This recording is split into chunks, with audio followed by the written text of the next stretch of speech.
Y de regreso para compartir ahora la entrevista con el filósofo sanjuanino Michel Segay. En este Viernes Santo hablamos acerca de los grandes temas que tienen que ver con la crisis de fe y la crisis de religión, incluso este brote terrorista fundado también en el Estado Islámico.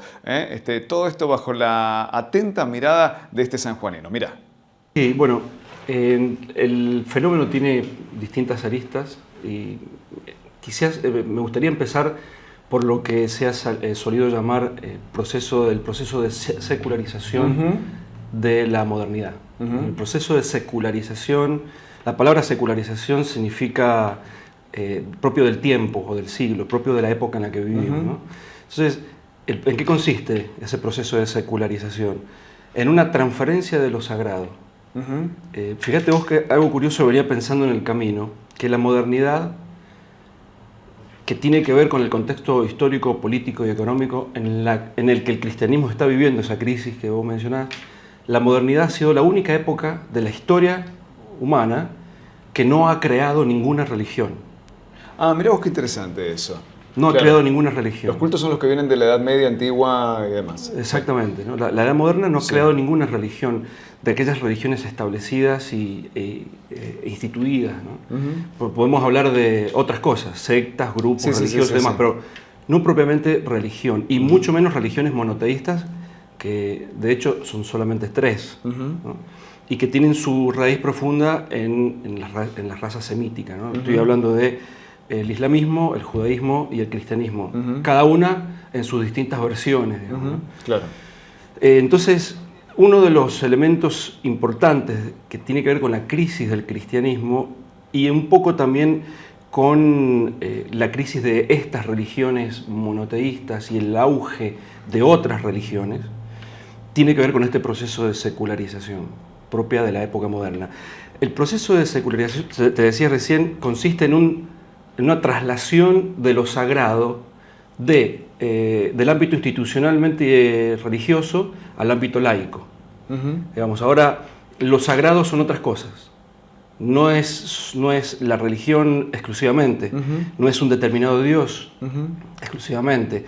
Hoy, aunque no se hable de lo sagrado, en esta época consideramos como sagrado cosas como, por ejemplo, los derechos humanos, la lucha por la igualdad de género, la justicia, los consideramos como elementos sagrados, aunque no hablamos de elementos confesionales, son dos cosas que podemos separarlas en esto. Pero claro, exactamente. ¿Sí? Incluso el mismo Estado, Estado en la modernidad es considerado como un absoluto sagrado. Claro, la democracia. La democracia como algo sagrado. Claro. Y todas estas nuevas realidades de traslación de lo sagrado, del ámbito meramente religioso al laico, al secular, se han levantado, dicen algunos estudiosos, como los nuevos dioses, de alguna manera, ¿no? Aquellos a los cuales se les rinde culto. El consumismo, por ejemplo, propio de la época liberal. El modelo capitalista. El modelo capitalista. ¿No? Sí. Entonces, es interesante ver cómo, sin que nosotros nos pongamos a analizar sobre estas cosas, porque nosotros consideramos que el sagrado tiene que ver solamente con confesar una religión. En cambio, lo sagrado tiene que ver con aquello a lo cual yo admiro, aquello a lo cual yo rindo culto, aquello a lo cual yo soy capaz de dar la vida, digamos, ¿no? Aquello por lo cual yo soy capaz de luchar. Todo esto tiene también connotaciones sagradas. ¿Por qué? Porque aquello a lo cual yo lo considero sagrado, lo considero legítimo. O sea, lo sagrado me legitima mis acciones. Está bien. Y me tranquiliza en mis acciones. Y hace que mis acciones sean acciones moralmente buenas. Claro. Es lo que está bien. Es lo que está bien. Es lo que corta lo que está bien de lo que está mal. Exactamente. Está bien trabajar, no está bien no trabajar. Exacto. De una definición capitalista absoluta y bueno, que tiene que ver con esto que estás hablando. Y podríamos llamarle la sacralización del trabajo. Claro. ¿Sí? Claro. O en lucha con la sacralización de la familia. Claro.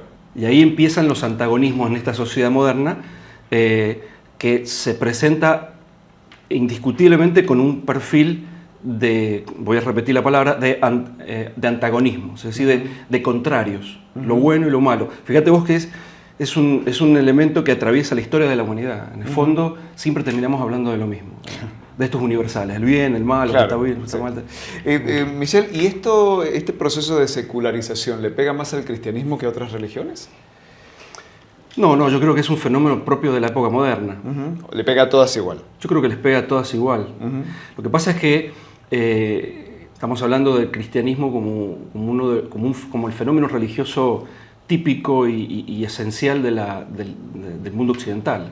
Claro, quiere, ¿no? absolutamente. O sea, partamos de una premisa que yo considero como un universal, un dogma, digamos, que no es mío, es de un historiador inglés, Christopher Dawson. Dijo una vez que las religiones son el fundamento sobre el cual se han estructurado todas las civilizaciones del mundo. O sea, lo voy a repetir al revés, todas las civilizaciones del mundo, del Oriente o del Occidente, se han estructurado sobre la base de la religión. Ya sea que la sociedad haya sido pro-religión o sea religiosa, o no haya sido religiosa. Claro. Pero la referencia a lo religioso es ineludible en todo el planeta. Bueno, y pensadores de izquierda también, digo. Desde la Claro. izquierda, desde la derecha, Sí. desde el centro, poniéndome en contra, poniéndome a favor, la religión es un fenómeno en el cual se ha estructurado las civilizaciones en toda la época de la humanidad. Digamos. Entonces, este fenómeno es importante tenerlo en cuenta porque de alguna manera no podemos librarnos del fenómeno religioso. Y acá quiero hacer tres distinciones, o una distinción en tres partes. Lo religioso, lo confesional y lo espiritual. ¿Sí? Lo voy a empezar por el medio. Lo confesional es cuando yo adhiero a una religión institucionalizada determinada, Claro. católico, judío, musulmán, budista, no sé, ¿no? La espiritualidad es parte de la condición natural del ser humano. Creo que el ser humano está compuesto de materia y espíritu. Pero la espiritualidad, que hago un pequeño paréntesis, es una de las grandes falencias del mundo moderno y posmoderno, la espiritualidad. Cuando se institucionaliza se convierte en religión. Claro. Es decir, cuando empieza a tener reglas, pautas, mandamientos o como le queramos llamar. Claro. ¿No? Claro. Entonces, lo espiritual tiene que ver con una condición natural del hombre de la necesidad de trascender. Michel, estamos hablando, ¿no?, del momento de crisis que atraviesa la religión, el cristianismo puntualmente. Ya vamos a entrar en otros cultos. La Iglesia Católica puntualmente viene atravesando por un momento de crisis interna, de batilix y de cuestiones que han puesto, digamos, que le han dado más dimensión de carne y hueso, con todas las vulnerabilidades que tiene la carne y hueso, Sí. Diríamos desde la muerte de Juan Pablo II en adelante. Es como que se destapó la olla. Le costó el pontificado a Benedicto XVI y luego el Papa Francisco también tiene que llevar una pesada herencia. Cabe la denominación, ¿no? La pederastia, muchas veces ocultada, los desvíos de fondos o los fondos no demasiado claro el origen de los mismos y demás. ¿Eso también está metiendo la cola en este deterioro, en esta secularización? Yo creo que el fenómeno, como mencionabas vos, desde Juan Pablo II en adelante o de Juan Pablo II para atrás, ha venido como a confirmar un deterioro que ya venía produciéndose en el fondo, en el seno mismo de la Iglesia. Las crisis que han salido a la luz del seno de la Iglesia Católica no son crisis que se hayan producido de un día para el otro, más teniendo en cuenta el nivel de gravedad que tienen, como la pederastia o los problemas de fondos y económicos que tenían, claro, a partir del Banco Vaticano y demás, ¿no? Entonces, es un proceso que viene produciéndose desde, yo te diría que el monolito, el bloque, se quebró con el Concilio Vaticano II.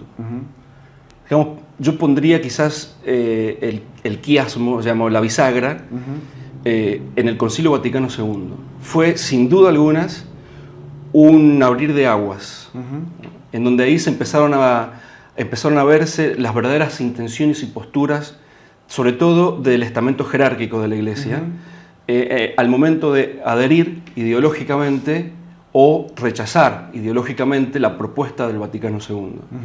Porque hasta el Vaticano I, digamos, la Iglesia seguía siendo un monolito perfectamente estructurado y armado, aunque adentro estaban, digamos, compuesto lleno de manzanas podridas, ¿no? Pero estaba, digamos, hacia afuera. Sí, estaba encriptado. Estaba encriptado, digamos, sí, ¿no? Porque sí. no podemos descartar lo que vos mismo decías, el factor humano. Claro. El factor humano es un factor que inevitablemente conlleva a errores, conlleva a equivocaciones, o sea, es totalmente perfectible. Ahora, el Vaticano II creo que marcó la gran diferencia porque fue un aire nuevo que intentó Juan XXIII y que concluyó Pablo VI, ¿no? Y acá hay un factor, fíjate vos que es una cosa que a mí siempre me llama la atención, ¿no? Hay un factor que excede al poder, me refiero en el seno de la Iglesia Católica, ¿no? Que excede al poder hasta cierto punto, que es inmanejable, ¿no? Porque Juan XXIII es transición. Sin embargo, este papa de transición, al que pusieron para ver a quién iban a poner definitivamente, fue el que provocó un cambio. Terminó partiendo por la mitad las ideologías y el seno mismo de la Iglesia, y usando otro neologismo actual, marcó una grieta. Claro. Digamos, ¿no? Marcó una grieta en el seno de la Iglesia, sin duda alguna. Entonces, hay algo que escapa al poder, al poder de aquellos que lo eligieron y lo pusieron. Nunca se imaginaron, probablemente se arrepintieron, ¿no? Muchos de ellos, ¿no? Sí, sí. Y Francisco, que en esta iglesia y en este momento histórico, ¿cómo lo has visto actuar? En función de su historia y en función de las medidas que tomó, ¿no? Desde que arrancó el pontificado, muy preocupado por los temas sociales, por los temas ambientales también. Sí, yo creo que Francisco, primero, es jesuita. De ahí estamos hablando de algo que marca la diferencia, ¿no? Porque el carisma jesuita siempre ha sido un carisma particular en la Iglesia, digamos. Históricamente ha marcado diferencias por su manera por su cosmovisión del mundo, por su visión de la realidad, por su percepción, ¿no? de la vida y demás. Creo que el Papa Francisco es netamente jesuita cuando actúa de Papa. Y esto lo demuestra en la capacidad que tiene desde el primer momento de hacerse eco de los problemas actuales y de incluirlos en su papado, en su pontificado, ¿no? O sea, incluye el fenómeno del ambiente, incluye el fenómeno de la política, incluye el fenómeno de la economía, del capitalismo. Sí. O sea, es un individuo capaz, que ha sido y que es capaz de incluir. Ahora, el Papa Francisco creo que no hay que olvidarse de que se mueve dentro, aunque por ahí saque una pierna del corral, ¿no? Se mueve dentro del corral. Y eso es inevitable. Para el Papa que sea, no va a poder nunca terminar de salirse y de romper con el corral que implica manejarse dentro de los parámetros dogmáticos que la Iglesia siempre ha tenido. A eso me refiero con el... Sí, absolutamente claro. O sea que podemos decir que dogmáticamente el Papa Francisco va a seguir siendo tan católico como los otros papas, aunque socialmente genere algunas revoluciones, como lo está generando. Entonces, hay que interpretarlo moviéndose de un lado al otro. Bueno, de hecho, lo podemos explicar y lo podemos leer así como lo has definido claramente. Y a ver, una cosa tiene que ver con la otra. El Papa Francisco tiene prevista ahora para los últimos días de abril una visita a Egipto que promete ser muy tensa porque el ISIS, el Estado Islámico, lo está recibiendo con atentados a iglesias católicas. Y esto nos lleva justamente a este otro tema, ¿no? Cómo en este momento de modernidad o de posmodernidad, de secularización, etcétera, etcétera, hay una justificación desde lo religioso, desde el Islam en este caso, para cometer estos actos de barbarie absoluta. Michel, ¿cómo encaja esa pieza en todo esto que hemos venido hablando? Estamos hablando del fenómeno del terrorismo. Sí. ¿No? Estamos hablando del fenómeno del terrorismo. Pero un terrorismo, perdón, que no tiene que ver con cuestiones estrictamente políticas o económicas, que puede tener obviamente una beta de uno del otro, pero que está fundado ideológicamente en esta lucha contra los infieles, digamos, tiene un basamento religioso muy fuerte. Sí. Sí, yo ¿sabes que no separaría tanto el fenómeno religioso de lo político y económico. Ajá. Yo lo pondría, digamos, en el mismo tamiz y lo reafirmaría con la misma intensidad, porque el terrorismo es un fenómeno complejo. Si me permitís, voy a dar una breve definición de terrorismo. El terrorismo consiste en generar temor, terror e inseguridad a través de actos violentos. Es decir, que el terrorismo implica un acto de conquista, de colonialismo. O sea, vos podés conquistar o colonizar una tierra cuando a través de una guerra tomás posesión de algo físico. En cambio, el terrorismo lo que intenta es colonizar las mentes. Y su propósito no es la violencia que genera, sino el terror que provoca. Claro. No son las muertes, ni tampoco la devastación, sino el terror y la sensación de inseguridad. De inseguridad que quiere provocar en aquellos lugares que los protagonistas o los terroristas consideran que tienen como el poder absoluto. Bueno, en función de eso, para el terrorismo oriental y el terrorismo occidental, sí, ¿no? ETA, sí, sí. Bueno, ahora en Irlanda, claro, el IRA o el AIRA, sí. O más acá en Latinoamérica quedaba la FARC con otro componente, bien, ¿no? Más exacto. Ideológico, pero bueno. Sí. Entonces, para el terrorismo oriental, el Papa Francisco, digamos, es interpretado como el principal representante del mundo occidental. El mundo occidental es considerado para el terrorismo oriental como una amenaza.